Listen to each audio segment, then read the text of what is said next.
माइक्रोबिल्स, anti माइक्रोबिल्स पर आते हैं, ठीक है। एंटी माइक्रोबिल्स जरा उसको देखिए वो क्या है। एंटी माइक्रोबिल्स में सबसे पहले आता है एंटीबायोटिक्स। एंटीबायोटिक्स क्या करती है, बैक्टीरियाज और वायरसेस को खत्म करती है, बैक्टीरियाज और वायरसेस को खत्म करती है। मान लो आपको वुंड हो गया, ठीक है, मान लो आपको आपके बॉडी के अंदर सपोज कर आपको बुखार बुखार हो रहा है या जो भी है, आपके आपके वायरस घुस गया आपके शरीर में, ठीक है, या फिर बैक्टीरिया घुस गया है आपके शरीर में, तो इन दैट केस एंटीबायोटिक आपको दी जाती है ताकि वायरस को या बैक्टीरिया को किल किया जा सके। अगर आपको वायरस या बैक्टीरिया को किल करना है तो आपको दी जाती है एंटीबायोटिक, और बेसिकली उसको बोलते हैं एंटी माइक्रोबिल्स बोलते हैं, जिसमें नाम किस किस का आता है, नाम आता है यहां पर सल्वर्सन। सल्वर्सन ये बहुत ही पुरानी ड्रग है। बेसिकली इसमें क्या था, ये एस्टेटाइन का यूज किया गया था जो कि हेलोजन है, और यहां पर एस्टेटाइन के बीच में डबल बॉन्ड दिख रहा है, सब लोगों को दिख रहा है। लेकिन बाद में क्या हुआ, जब जब अपने रिसर्चर को पता लग गया कि एस्टेटाइन के बीच में कोई डबल बॉन्ड वाला एक कंपाउंड है, तो उन्होंने सोचा कि कुछ ऐसा डबल बॉन्ड तो हमें किसमें दिखता है, हाइड्राजीन में भी दिखता है, नाइट्रोजन के दो कंपाउंड्स के बीच में। तो उन्होंने उसको थोड़ा सा चेंज किया और एक नया ड्रग बनाया जो कि आजकल बहुत फेमस है और बेहतर है,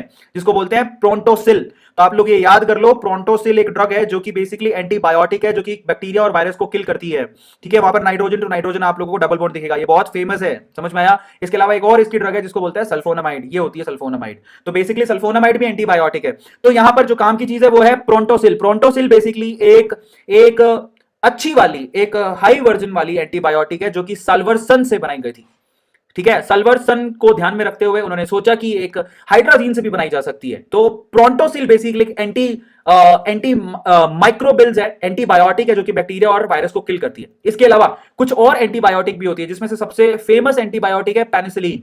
ये तो आपको पता है, पेनिसिलिन एक एंटीबायोटिक है, ये सबको पता है। इसके अलावा एक और है जिसको बोलते हैं यहां पर क्लोरेम्फेनिकॉल। क्लोरेम्फेनिकॉल एक एंटीबायोटिक है। तो बेटा आप जितना पढ़ोगे, जितना इसके बारे में पढ़ोगे, उतना ज्यादा आपको याद होगा। पेनिसिलिन और क्लोरेम्फेनिकॉल ये दोनों एंटीबायोटिक हैं जो कि वायरसेस और बैक्टीरिया को किल करती है, ठीक है। अब हम चलते हैं हमारे यहां पर एंटीसेप्टिक पे। एंटीसेप्टिक का क्या काम होता है, एंटीसेप्टिक का काम होता है जब आपका मान लो कट लग गया, वुंड हो गया, खून बाहर निकल रहा है, तो एनवायरमेंट में आपको पता है कि हमारे एनवायरमेंट में चारों तरफ क्या है, बैक्टीरिया ही बैक्टीरिया है। तो वो बैक्टीरिया क्या करेंगे, आपके वुंड पर बैठने की कोशिश करेंगे। आपके वुंड के साथ अगर वो बैठ गए और वहां पर उन्होंने रिएक्ट कर दिया तो आपका वुंड जो है और बढ़ते जाएगा और वो एक पॉइजन की तरह काम करेगा, जिससे आपकी बॉडी को नुकसान हो सकता है। तो उसके लिए आपको एंटीसेप्टिक दिया जाता है ना। तो आपने कभी कबीर सिंह मूवी देखी है, कबीर सिंह मूवी में क्या हुआ था, जैसे वो कबीर सिंह मूवी में कबीर जो है वो गुंडों को मारता है, जो भी अपने ओपोनेंट को मारता है, उसके बाद वो क्या करता है, खून निकल जाता है बहुत सारा। अब खून निकल जाता है बहुत सारा तो वो क्या करता है, वहां पर ना अल्कोहल की बोतल होती है, बियर की बोतल, उसी को ही वो उड़ेल लेता है वुंड के ऊपर। दर्द बहुत होता है, लेकिन वो क्या करता है, वो तुरंत जो हवा में बैक्टीरिया थे, जो हवा में वायरसेस या बैक्टीरिया थे जो वुंड से चिपक के आपके बॉडी को नुकसान पहुंचा सकते हैं, तो अल्कोहल भी बेसिकली उसको किल करता है। अल्कोहल भी एक लेयर बनाता है, उसको किल करता है, जो अगर वुंड के ऊपर कोई बैक्टीरिया बैठ गया तो उसको किल करता है, ठीक है। पर जनरली किसको यूज करता है, जनरली हम लोग यूज करते हैं क्लोरोजिलिनॉल को, या फिर टर्पिनियोल को, या फिर बिथियोनल को। ये बिथियोनल एक एंटीसेप्टिक है, टर्पिनियोल एक एंटीसेप्टिक है, क्लोरोजिन जाइलिनॉल भी एक एंटीसेप्टिक है। तो ये सारे एंटीसेप्टिक है जो वुंड होने पर एंटीसेप्टिक की तरह काम करते हैं। वहां पर जो बैक्टीरिया हैं उनको हटाते हैं, मारते हैं, उसके लिए काम लिया जाता है, ठीक है।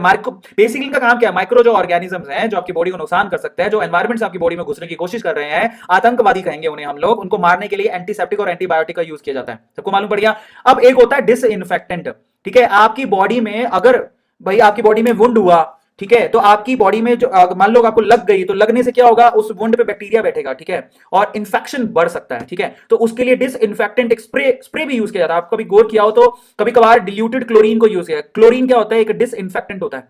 क्लोरीन को भी यूज किया जाता है वुंड को डिसइंफेक्ट करने में, ठीक है। या फिर आप डिल्यूटेड SO2 को भी यूज कर सकते हो। ये दोनों के दोनों कैसे हैं, डिसइंफेक्टेंट है, जो कि आपकी जर्म्स को खत्म करते हैं, आपकी बॉडी में बैक्टीरिया को खत्म करते हैं। डिसइंफेक्टेंट है, स्प्रे किया उसके बाद वो खत्म हो जाते हैं। तो ये सारी चीजें जो है ना बेसिकली बैक्टीरिया को हटाने के लिए, जर्म्स को हटाने के लिए यूज की जाती है, ठीक है। क्लोरीन हो गया, SO2 हो गया, ये डिसइंफेक्टेंट है। तो ये सारे के सारे जो तीन आपने पढ़े ना, कौन कौन से, एक एंटीबायोटिक, ठीक है, जो बैक्टीरिया को खत्म करती है, आपके बॉडी के अंदर जब आपको फीवर हो जाए, वायरस घुस जाए। एक होता है बाहर के वुंड के लिए एंटीसेप्टिक, और डिसइंफेक्टेंट भी यूज किया जाता है। तो ये तीन है जो आपके माइक्रो ऑर्गेनिज्म को खत्म करते हैं, एंटी माइक्रो ऑर्गेनिजम्स होते हैं ये सारे के सारे, ठीक है।